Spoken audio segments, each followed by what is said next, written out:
Ito po bago pong balita si baby para sa akin. Anong masabi mo?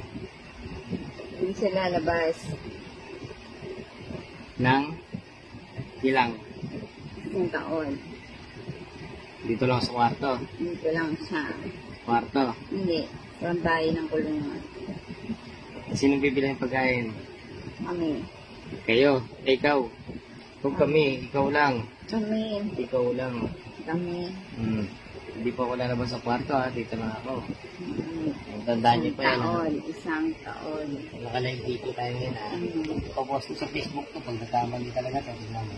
Isang taon na. Ikaw na. Iyayin mo lang. Hindi ako bibili ng yosin, hindi ako bibili. Utos ako na sila. Kasi dito lang ako tabay. Nagbuhay din Para ako Hindi ka dito sa bahay, hindi ka dito, doon ka sa labas. Hindi bibili pa rin ako nun. Hindi,